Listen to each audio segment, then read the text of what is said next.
সবাইকে শুভ সকাল। আমার আরেকটি কুকিং ব্লগে তোমাদের সকলকে স্বাগত। তো সকাল সকাল আমি চলে যাচ্ছি কিচেনে, তোমরাও চলে আসো। আজকের রেসিপি হবে একেবারে অন্যরকম, নতুন ধরনের রেসিপি। তার জন্য এখানে নিয়ে নিয়েছি আমি 1 কাপ চাল। আর চালটা 2 ঘন্টা আগে আমি ভিজিয়ে রেখেছিলাম। আর যতটা চাল নিয়েছিলাম ততটাই ঠিক পরিমাণে নিয়েছি চিড়াও আমি প্রায় 10 মিনিট আগে ভিজিয়ে রেখেছি। আর দুটোই খুব ভালোভাবে ভিজে গেছে। তবে চাল নিয়েছি আমি যেই চালের আমরা ভাত খাই সেই চালটা। এবার চালটা প্রথমে আমি মিক্সার গ্রাইন্ডারে খুব ভালোভাবে গ্রাইন্ড করে নেব। তার জন্য চাল আমি মিক্সার গ্রাইন্ডারের যে বাটি হয় সেই বাটিতে আমি কিন্তু ঢেলে নিচ্ছি। তবে হ্যাঁ, একসঙ্গে জল দিইনি। যখন গ্রাইন্ড করছিলাম তখন অল্প অল্প জল দিয়ে আমি কিন্তু গ্রাইন্ড করেছি। আর দেখো কত সুন্দরভাবে একটা মসৃণ পেস্ট তৈরি হয়ে গেছে। এবার আমি এটা একটা পাত্রে ঢেলে নিচ্ছি। এবার সেই বাটিটাতেই কিন্তু আমি চিড়াটাও এবার পেস্ট করে নেব। কিন্তু চিড়া পেস্ট করার সময় চিড়াতে একটু জল বেশি লাগবে। চিড়া দেওয়া হয়ে গেছে, এবার আমি এখানে অল্প জল অ্যাড করে দিচ্ছি। এটাও একটা মসৃণ পেস্ট আমি তৈরি করে নিচ্ছি। পেস্ট তৈরি করা হয়ে গেছে, আর দেখে বুঝতেই পারছো কতটা মসৃণ হয়েছে। এবার এই পেস্টটাকেও আমি কিন্তু সেই চালের পেস্টের সঙ্গে অ্যাড করে দিলাম আর খুব ভালোভাবে মিক্স করে নিচ্ছি।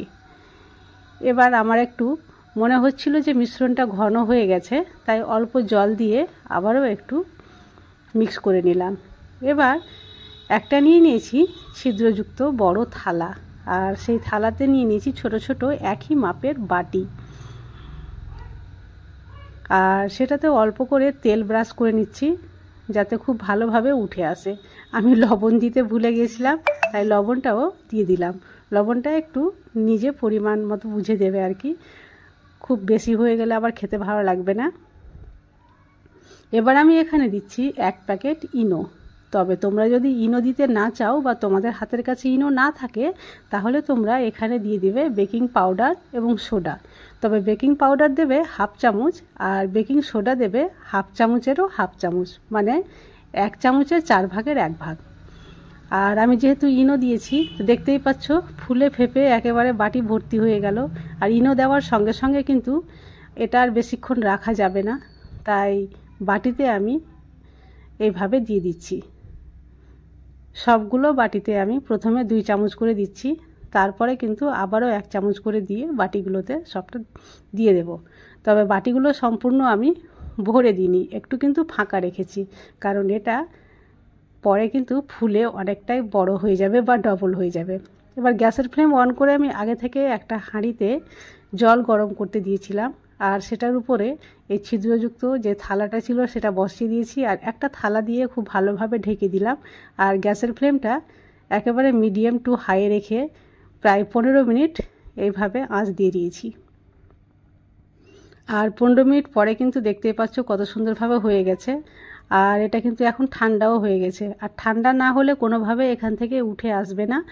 আর একটু বেশি কিন্তু জোর করে উঠালে এটা ভেঙে যেতেও পারে। তো দেখো খুব সুন্দরভাবে ঠান্ডা হয়ে গেছে আর গোটা হয়ে বেরিয়ে চলে আসলো খুব সহজে। তো কোনো রকম তেল ছাড়াই একেবারে হেলদি একটা ব্রেকফাস্ট বলতে পারো এটা। বাচ্চাদের টিফিনেও তোমরা দিতে পারো। আর একেবারে তুলোর মতো সফট, দেখে বুঝতেই পারছো কতটা সফট আর স্পঞ্জি আর কতটা হেলদি এই রেসিপিটা তৈরি হয়েছে। তো আজকের রেসিপি তোমাদের যদি ভালো লাগে তো প্লিজ আমার চ্যানেলটি সাবস্ক্রাইব করে পাশে থেকো। আর আগে থেকে সাবস্ক্রাইব করে থাকলে তোমাদের জন্য রইল অসংখ্য ধন্যবাদ। তো আমি তোমাদের একটা ভেঙেও দেখাচ্ছি। এই যে দেখো কতটা জালিদার আর সফট স্পঞ্জি তৈরি হয়েছে। তো তোমরা প্রতিদিন রুটি পরাঠা খেতে ইচ্ছে না করলে এটা কিন্তু খেতে পারো, কারণ এটা সবার জন্য কিন্তু ভালো। তো আজ তাহলে এই পর্যন্ত, আবার আসবো অন্য কোনো ভিডিও নিয়ে। ততক্ষণ পর্যন্ত